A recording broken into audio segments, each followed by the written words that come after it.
सबके लिए एक बहुत ही नया एक्सपीरियंस रहा है। सबने एक चीज़ तो लॉकडाउन में सीख ली है कि सिर्फ एक इंसान के लिए खाना पीना और जिंदा रहना is the only thing that is important. You know, बड़ी सी बड़ी कारें नीचे रह गई और you know the only I think सबको ना एक वर्थ लाइफ की और शायद ज़्यादा अच्छे से अहमियत समझ में आ गई। सो आई थिंक ये शायद भगवान का कोई वो था, पुश था ह्यूमैनिटी को रियलाइज कराने के लिए कि उनकी वर्थ क्या है एक्चुअली में। और इसी चीज़ को आई थिंक फॉरवर्ड करते हुए आई थिंक एक स्पिरिचुअलिज्म थोड़ा ज़्यादा हो गया है। मैंने बहुत कुछ किया लॉकडाउन में। मैंने पेंटिंग में पहले भी करती थी लेकिन मैंने बहुत भरपूर पेंटिंग्स बनाई। मेरा बेटा जो है जेरिन, वो सडनली उसकी हाइट बड़ी हो गई उसी दौरान, लॉकडाउन के दौरान, और सारे शॉप्स बंद थे। तो मैंने स्टिचिंग सीखी, पुराने छोटे कपड़ों से बड़े कपड़े बनाए, विच आई थिंक वॉज एक्साइटिंग। मतलब आई कांट बिलीव कि स्टिचिंग मुझे इतना एक्साइटिंग लगा। और मैंने डायरेक्शन ट्राई किया है पहली बार। मैंने घर में छोटी छोटी स्टोरीज बनाना शुरू किया है अभी, क्योंकि अभी तक मैंने काम ऑफिशियली एक्सेप्ट नहीं किया है, शूट करना शुरू नहीं किया है। तो डायरेक्शन में मैं हाथ ट्राई कर रही हूँ। तो I have done a lot. I think ये लॉकडाउन में वो सारी क्रिएटिविटी फूट फूट के निकली है। तो मीन्स आने वाले दिनों में हम आपको ऐसे बड़ी बड़ी फिल्में डायरेक्ट करते हुए देखेंगे। आमीन, कुछ भी हो सकता है। एंड उसके बाद हम देख रहे हैं कि लॉकडाउन अब धीरे धीरे खत्म हो रहा है, सारी चीज़ें एंड लोग बाहर निकल रहे हैं एंड लोगों के प्रोजेक्ट भी अनाउंसमेंट हो रहे हैं। आपके भी कुछ 2 या 3 सिंगल बैक टू बैक आने वाले, थोड़ा सा ज़रा उसके बारे में बता दीजिए कि क्या होने वाला है उस सिंगल में, एल्बम में क्या कुछ करते हुए नजर आने वाली है दलजीत सिंह? यार हाँ, एक्चुअली बहुत एक्साइटिंग लगता है जब सिंगल्स आते हैं। मुझे याद है जब हम कॉलेज में थे तब एल्बम्स का चलन था, फिर बीच में बिल्कुल चला गया। बिल्कुल ही, मतलब एल्बम्स वाला टाइम चला गया।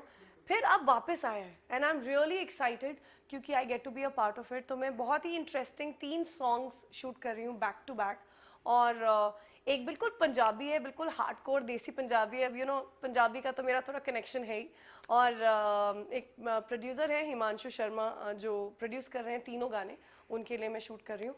और एक बहुत ही अच्छे और न्यू एक टैलेंट है रोहित के शर्मा करके, जो रैप भी कर रहे हैं, गाने भी गा रहे हैं। और उनके गानों के जो लिरिक्स हैं मैं बता नहीं सकती, बिल्कुल मुंह, मतलब ऐसा आ रहा है मुंह तक कि मैं बता दूं।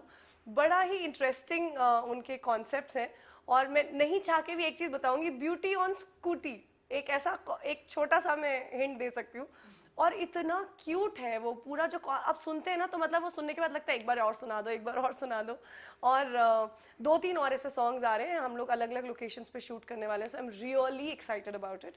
और कुछ और छोटे मोटे चीज़ें हैं जिसके लिए मुझे ऐसा लगता है कि लॉकडाउन के बाद जब काम करना शुरू करूँगी तो बहुत अलग एक ओपनिंग, क्योंकि अभी तक मैं डेली सोप करती आई थी और अब डेली सोप के अलावा मैं सब कर रही हूँ। तो इट्स क्वाइट एक्साइटिंग। जी जी, बातें करने से ऐसा लग रहा है कि बहुत ही इंटरेस्टिंग होने वाला है आपका सिंगल, जितना कुछ भी है। जी।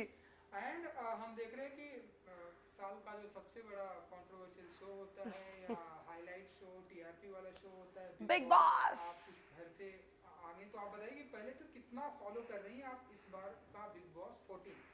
मैंने बिग बॉस देखना ही अपने सीजन से शुरू किया था। मैंने कभी भी बिग बॉस देखा नहीं था, which is why I was not prepared when I went inside.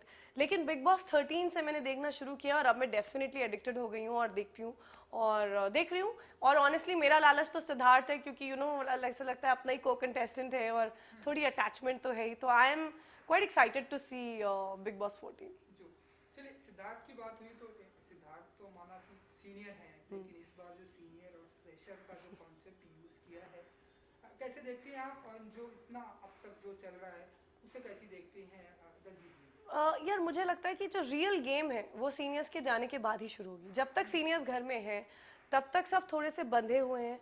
तब तक सब थोड़े से अपने आप को कहीं ना कहीं रोक रहे हैं, बिकॉज उनको पता है कि ये लोग तो कर चुके हैं। तो आप जब बहुत ही कोई एक्सपीरियंस्ड इंसान या बहुत लेजेंडरी इंसान या कोई आपके सामने होता है तो आप अपना पूरा रंग नहीं दिखाते। तो मुझे लगता है कि जैसे ही सीनियर्स का एक कदम बाहर जाएगा, यहाँ पे कलेश, क्योंकि सारे ही स्ट्रॉन्ग पर्सनैलिटी हैं इस बार भी, तो I think the real game will start जब सीनियर्स घर से जाएंगे। जी जी।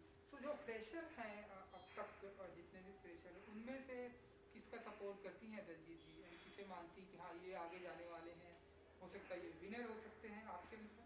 यार मैं थोड़ी बायस्ड हूँ निशांत के लिए, क्योंकि मेरे को एक्टर रहे हैं, मेरे ऑन स्क्रीन पति रहे हैं और also I think he is a fabulous guy, और ये मैं सिर्फ क्योंकि मेरे एक बहुत ही क्लोज फ्रेंड है इसलिए नहीं कह रही। आई थिंक जेन्यूनली वो एक ऐसे इंसान है जो अपनों के साथ टिके रहते हैं, उनका स्टैंड लेते हैं, स्पेशली अगर किसी लड़की के साथ गलत हो जाए तो उससे बर्दाश्त नहीं होता है, और मैं वो दिल से चाह रही हूँ कि वो उसका जो साइड है वो और दिखे। So I think Nishant is going to be strong, और वो किसी से नहीं डरता, वो बोलेगा तो मतलब फिर फुल ऑन बोलेगा। तो I am really excited about Nishant journey. मुझे बाकी निक्की बहुत इंटरेस्टिंग लग रही है मुझे। निक्की जब स्टेज पे आई थी तो मज़ा आ रहा था देखकर, लेकिन मुझे ये भी लग रहा था कि कहीं फेक तो नहीं है, कहीं वो क्यूट बनने की कोशिश तो नहीं कर रही, जो सबको ही लग रहा था कि कहीं। लेकिन ना उनकी जर्नी देख के लग रहा है कि नहीं यार वो ऐसी है कि मैं आई हूँ, मैं दोस्ती वोस्ती करने आई नहीं हूँ, मैं जहाँ जो करने आई हूँ मैं वो करूँगी, and I am gonna play a game. तो मुझे उनकी वो ट्रांसपेरेंसी धीरे धीरे बहुत अच्छी लग रही है। एंड अब हमने सुना कि आप बहुत ही बिग बॉस को बहुत ही फॉलो करती हैं, आप उसे कंटिन्यू देख रही हैं, सारे एपिसोड देख रही हैं, तो आप बताइए कि अब तक आपने जितना भी देखा आपको क्या कुछ सबसे ज़्यादा अच्छा लगा है, क्या कुछ कि यार ये नहीं होना चाहिए था, ये फाइट नहीं होनी चाहिए, आप बताइए आपके अनुसार। यार मुझे ना बहुत बुरा लग रहा था जब रिजेक्टेड कंटेस्टेंट्स को बाहर रखा गया, क्योंकि मैं उस घर में रह चुकी हूँ और मुझे पता है कि बाहर रात को बहुत ठंड हो जाती है, और उस ठंड में बाहर रहना उन काउचेस में, वो ओस जैसे वो काउचेस थोड़े गीले हो जाते हैं, so it is not easy to stay outside. और आई थिंक रुबीना बहुत देर तक रही, निशांत भी रहा, तो मुझे वो मतलब ऐसा लग रहा था कि कब ये लोग अंदर जाएं। मुझे निशांत का, जानू का, जान या जो भी वो उन सारे कंटेस्टेंट्स का वो अटेम्प्ट बहुत अच्छा लगा कि पहले ही टास्क में उन्होंने अपने बाल भी उड़ा दिए, निशांत ने बिकिनी पहन ली, तो ये करना इतना आसान नहीं होता है, और आई वॉज वेरी प्राउड। सो मुझे स्टार्टिंग बहुत इंटरेस्टिंग लगी। जी जी। और सो जो आपके फेवरेट कंटेस्टेंट हैं या जो भी हैं, अपनी तरफ से कुछ टिप्स देना चाहेंगे, क्योंकि आप बिग बॉस का पार्ट हैं 13 में आप थी, तो कुछ टिप्स देना चाहेंगे आप? यार मेरे टिप्स तो यही है कि जो मैंने किया प्लीज मत करना उसको, और जो मैंने नहीं किया वो डेफिनेटली करना, क्योंकि मैंने कभी बिग बॉस देखा नहीं था, तो मेरा प्रॉब्लम ये हो गया कि मुझे उस गेम, मैं ये सोच के गई थी कि जैसी मैं हूँ बिल्कुल वैसी रहूंगी, और मैं रियल लाइफ में ऐसी हूँ कि अगर किसी के बीच में कोई प्रॉब्लम होती है तो मैं अपना ओपिनियन नहीं थोपती, मुझे लगता है दो लोगों के बीच में वो सुधार लेंगे। जो बिग बॉस का घर नहीं है, बिग बॉस आपको सिखाते हैं कि अगर दो लोगों में प्रॉब्लम हो रही है तो जो भी आपके दिमाग में सही है, उस झगड़े में एक सही और एक गलत ऑब्वियसली होगा, आपके लिए जो सही है उसके साथ आप खड़े रहें और अपना भी ओपिनियन उसमें रखें। That is what big boss is about. जो मैंने क्योंकि कभी देखा नहीं था तो मुझे नहीं पता था, लेकिन मुझे लगता है कि उन कंटेस्टेंट्स को अपने इंडिविजुअलिटी को, अपने कैरेक्टर को, अपने ओपिनियंस को बहुत स्ट्रांगली रखना चाहिए। जी जी। एंड अब नॉमिनीज की प्रक्रिया भी चालू होने वाली है, तो दलजीत जी किसे चाहेंगे कि ये सबसे पहले आउट होना चाहिए, घर से बाहर जाना चाहिए? यार पता है ऑनेस्टली जब तक सीनियर्स नहीं जाएंगे ना, बहुत मुश्किल है ये बताना कि असलियत में कौन कैसा है। अभी सब थोड़े से सबमिसिव भी लग रहे हैं, लेकिन कभी कभी उनका वो रूप दिखता है, और क्योंकि अभी आप देखो सिद्धार्थ बहुत स्ट्रांग है, हीना बहुत स्ट्रांग है, गौहर भी स्ट्रांग है, तो उनके बीच में शायद पवित्रा फिर भी दिख रही है क्योंकि बहुत स्ट्रांगली वो बोलती हैं, लेकिन जैसे निशांत है, मैं जानती हूँ इंडिविजुअली कि वो बहुत स्ट्रांग इंसान है, वो जब बोलेंगे तो भड़केंगे तो मतलब दीवार विवार टूट जाएगी, वैसे हैं, लेकिन वो अभी निकाल नहीं रहे हैं क्योंकि may be is respecting the seniors, he is letting it be. तो एक्चुअली तो मैं तभी बता पाऊंगी जब आई थिंक जब सीनियर्स जाएंगे और जब असली गेम, जिनकी गेम है उनकी गेम शुरू होगी। जी जी।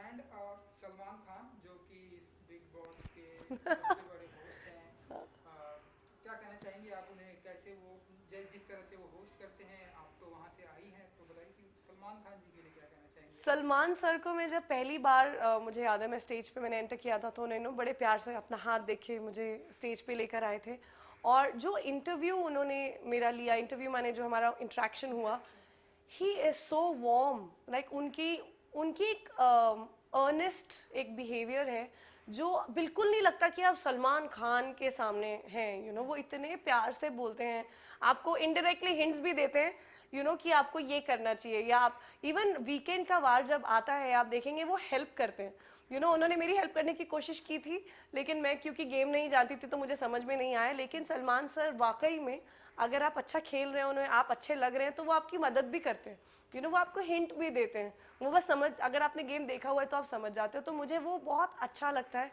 और मुझे आई थिंक उनका वो एक स्ट्रॉन्ग तरीके से वो वीकेंड में बताना कि तुम इस तरह से दिखाई दे रहे हो, यू नो, एक नेविगेट करना, वो I think that's why he is the best host. और कोई बिग बॉस में फिलहाल तो मुझे नहीं लगता कि इतने अच्छे तरीके से होस्ट कर सकता है, and I am a huge fan, तो I can go on. Ji and Daljeet ji, इस बार जैसा कि सोशल मीडिया पर हम देख रहे हैं सुशांत सिंह राजपूत के केस से ऐसे बहुत सारी सोशल मीडिया पर ऐसे बातें हो रही कि इस बार boycott Bigg Boss, boycott Salman Khan, इन सारी चीज़ों को जब दलजीत जी सुनती हैं, पढ़ती हैं, तो कैसे देखती हैं, कैसे? यार मुझे बहुत बुरा लगता है अगर कोई भी बोलता है कि बॉयकॉट करो बिग बॉस को, क्योंकि बिग बॉस एक ऐसा मंच है जहाँ पे कई लोगों ने अपनी दूसरी पारी खेली है। जैसे कई ऐसे एक्टर्स हैं जो जैसे हम लोग एज एन एक्टर बहुत स्ट्रगल करते हैं, हम बहुत अच्छा करते हैं, कभी कुछ नहीं हमारे लायक, हम जो अपने नज़रिए से करना चाहते हैं हमारे लायक कुछ नहीं मिलता, तो कई बार 2-2 साल घर पे बैठते हैं, जिसमें फाइनेंशियल लॉस भी होता है, एक ईगो भी जाती है।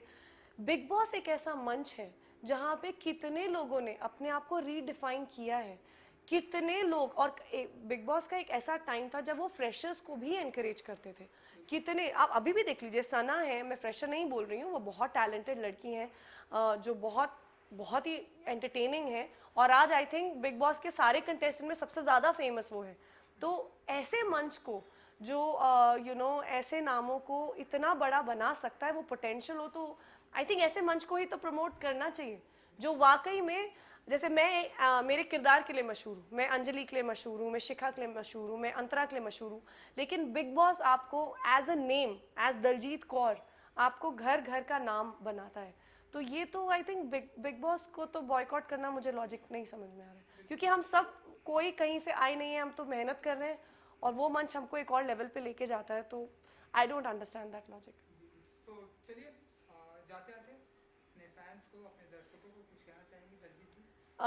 बहुत बहुत बहुत सारा शुक्रिया करना चाहती हूँ। अभी अभी मैंने 1 मिलियन कंप्लीट किया है अपने इंस्टा फैमिली में, मुझे बिकॉज सोशल मीडिया की बिल्कुल भी नॉलेज नहीं थी जब शुरू किया था, लेकिन देखते देखते देखते इतना प्यार दिखने लगा, इतने लोग जुड़ने लगे, तो अब रियलाइज़ होता है कि इस प्यार की एक्चुअल वैल्यू क्या है, which is growing.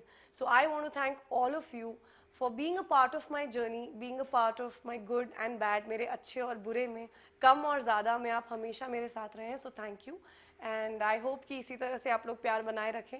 So thank you for everything guys. Thank you ji, thank you so much.